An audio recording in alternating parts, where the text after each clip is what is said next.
Well, I want to welcome you back again and hope you're having some good discussions about a theology of place. And I want to continue on thinking about some of these things. You know, when you have a theology of place, especially in a city, I think you begin to find that cities are very diverse.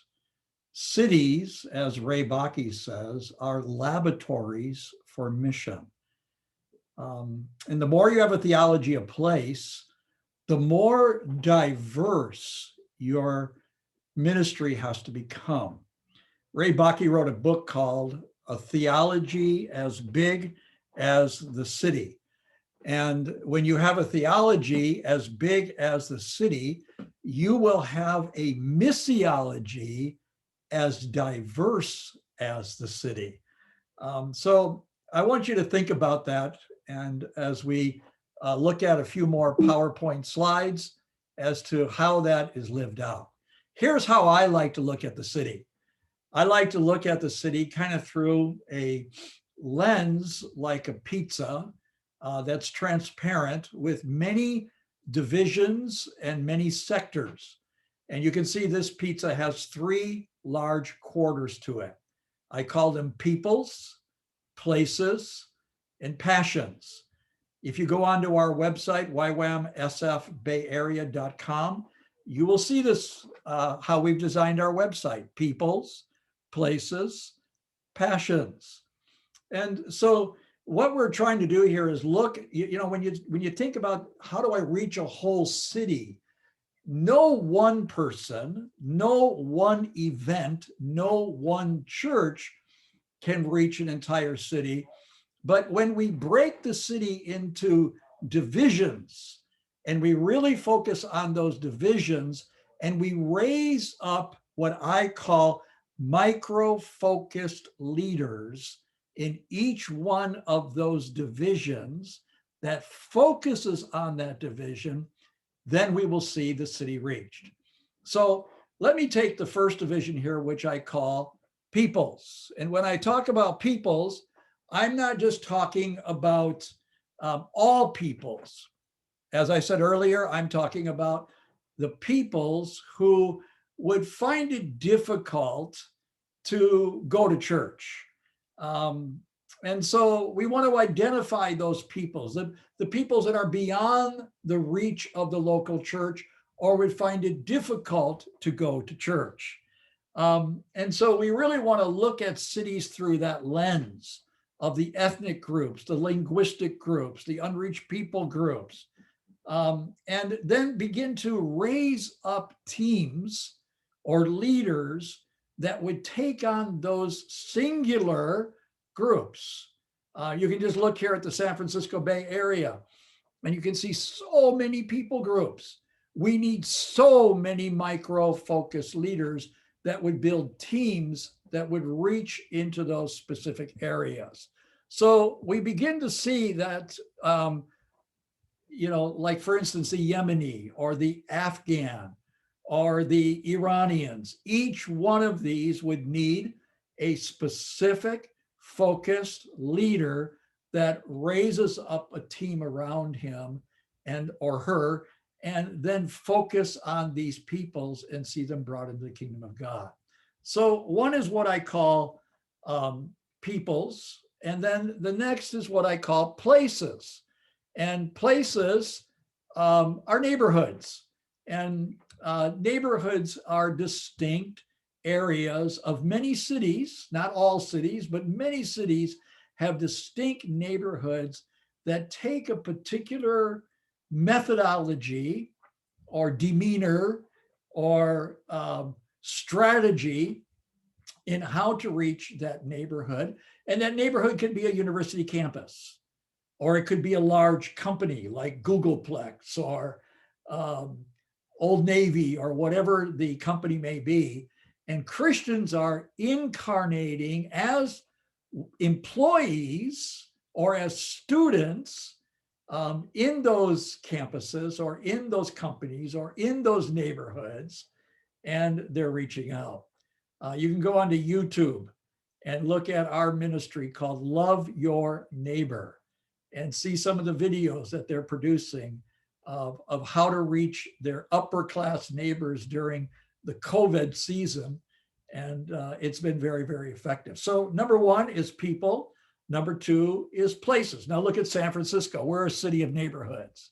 And all these neighborhoods that are there before you, we're trying to find micro-focused leaders that would not live at the YWAM base, but would live in the neighborhoods.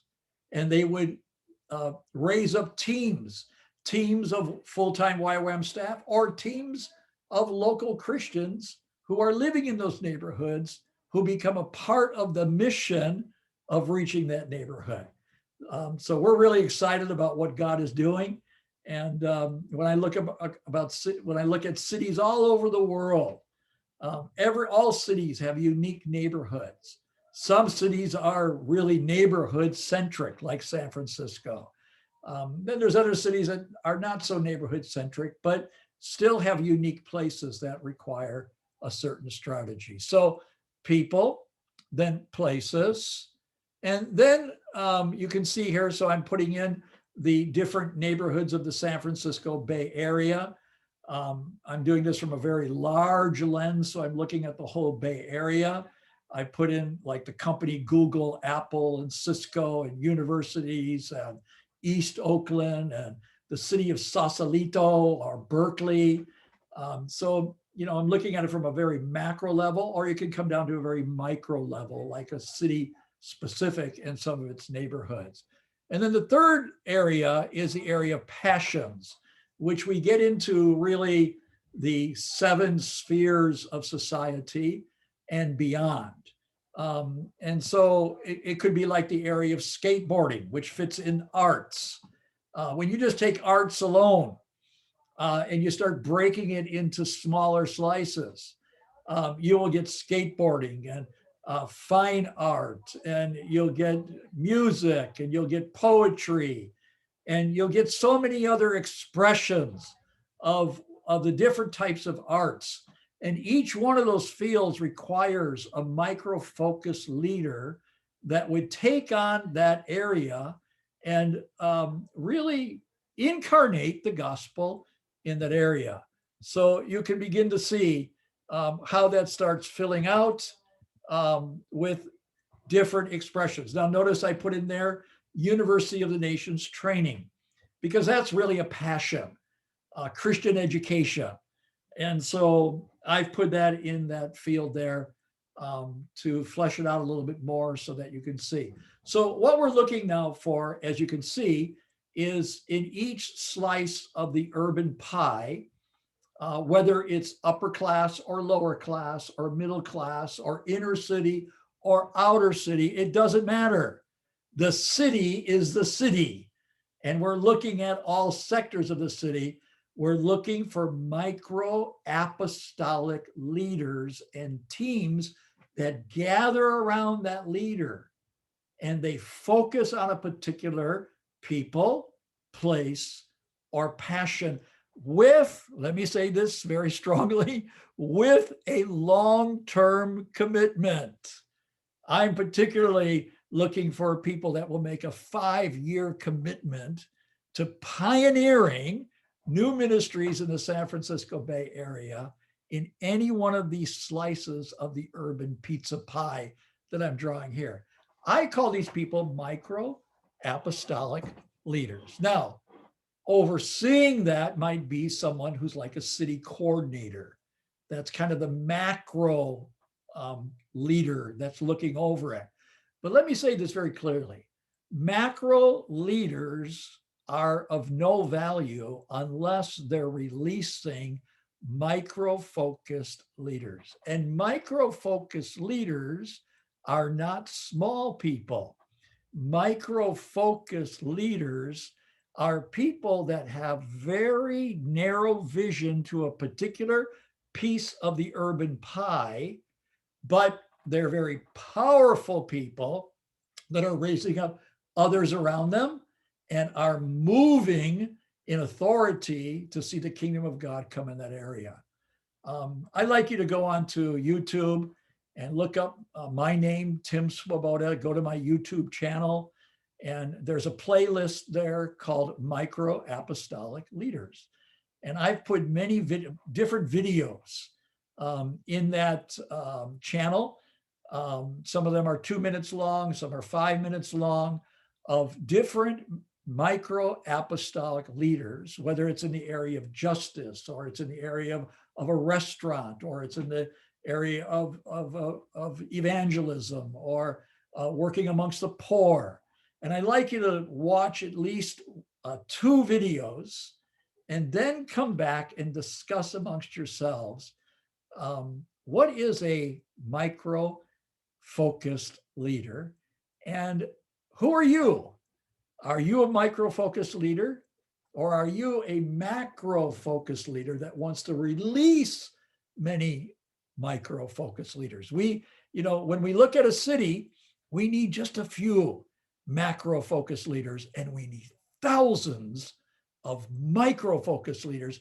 And remember, micro focus doesn't mean small.